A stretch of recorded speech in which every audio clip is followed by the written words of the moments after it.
Short my boyfriend $200 plus? Enjoy your divorce. Traditional LTL and FTP, forgive me for any formatting or grammar errors. Hope y'all get a kick out of this. It's a super long one.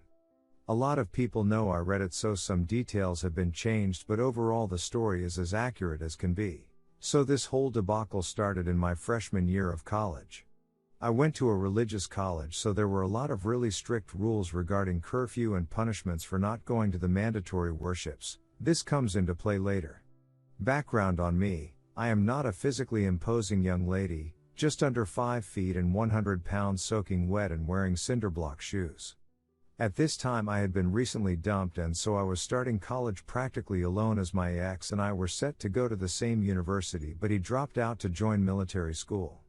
Before we start, let's denote some names. Me, of course. Andy is my dear boyfriend, now fiancé. Jess, one of my best friends and roommate after the first quarter, and finally the antagonist of the tale, Sam, not real names of course, and at the start of this we were all 18, we are all 24-25 now. As this was a religious school, we had a sort of camp out in the week or two before classes started. It was meant to be a getting to know you kind of thing, and so we had things called family groups. I was a little freaked out, but in the group there was one loud, overly friendly girl named Sam.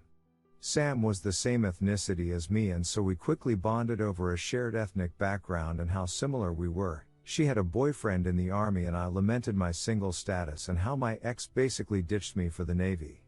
She seemed perfect, sympathetic, social, and fun. I warmed up to our family group with the help of my new best friend. We had a great weekend, and got to know others in the group, including Jess.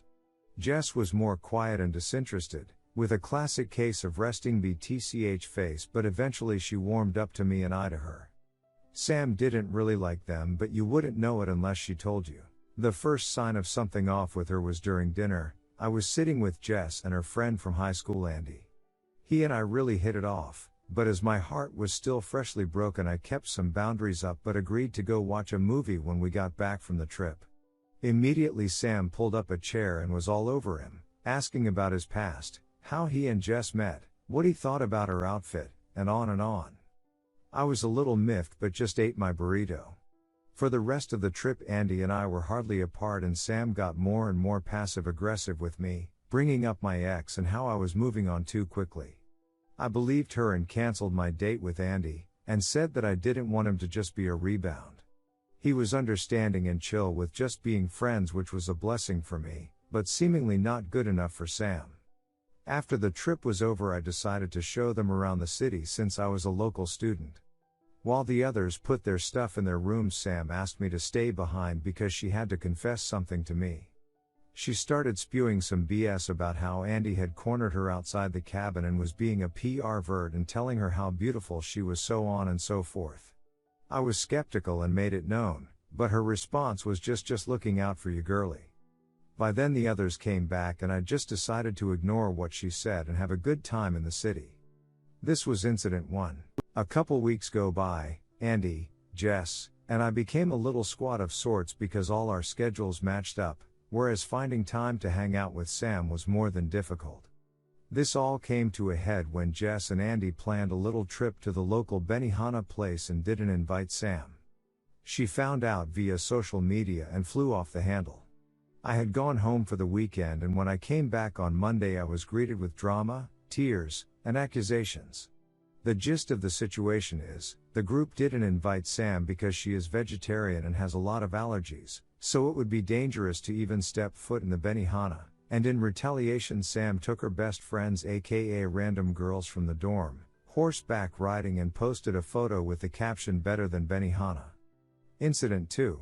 Once again this is what I came back to, and so things were pretty frosty.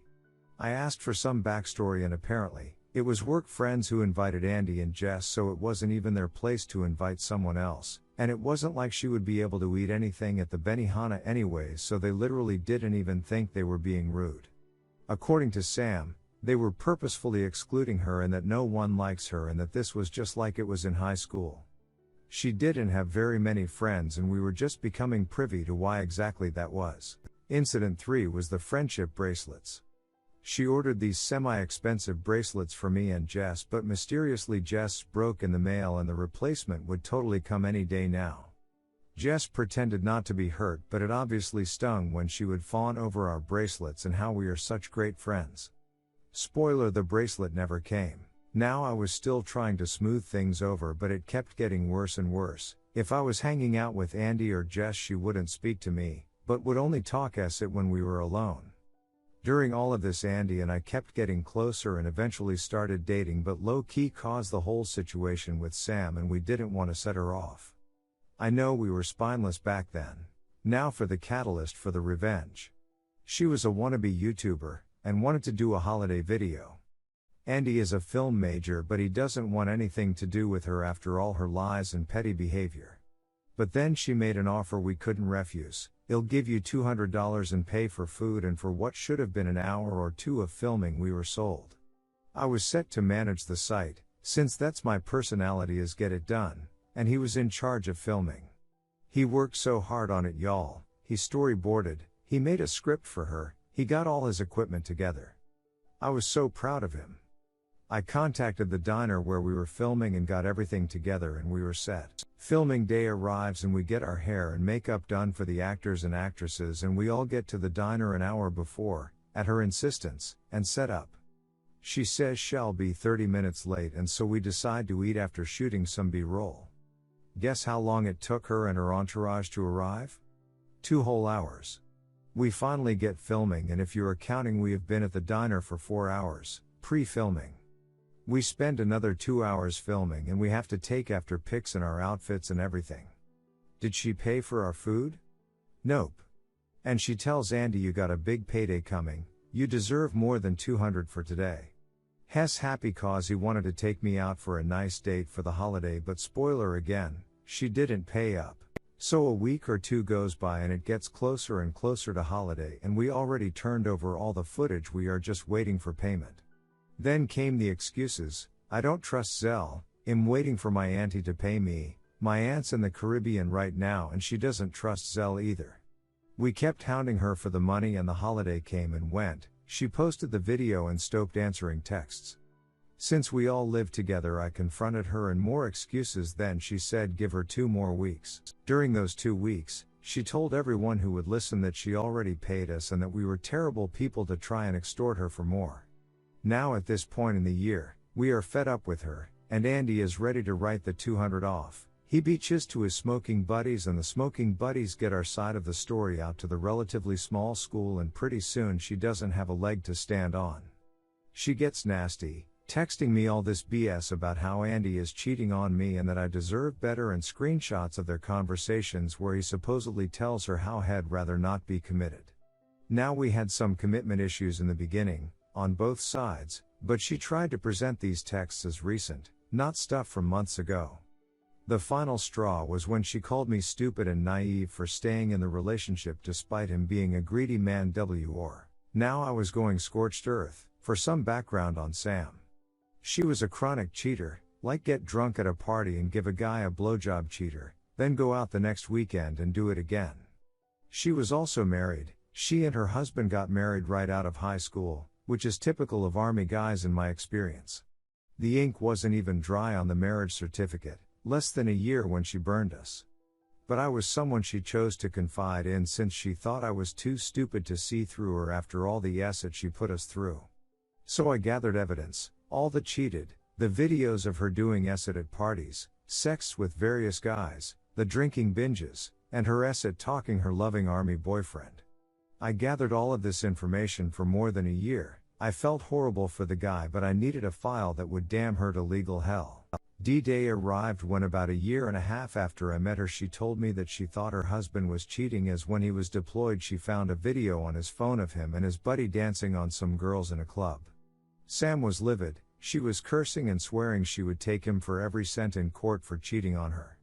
Never mind that she was blowing guys for fun every other weekend. I asked her if she had proof, and she said that proof doesn't matter, they always believe the hurt wife. I complied all my evidence and wrote a very long apology letter for waiting this long, and sent it anonymously. Sam didn't return to school the next year and I kinda lost track of her.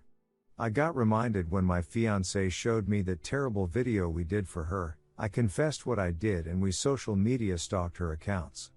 She now posts a lot of single and loving it memes, and she has a few vlogs talking about fake friends and how simple living is the best. I guess that's a consequence of losing her luxurious rich girl lifestyle that her husband's family provided for her.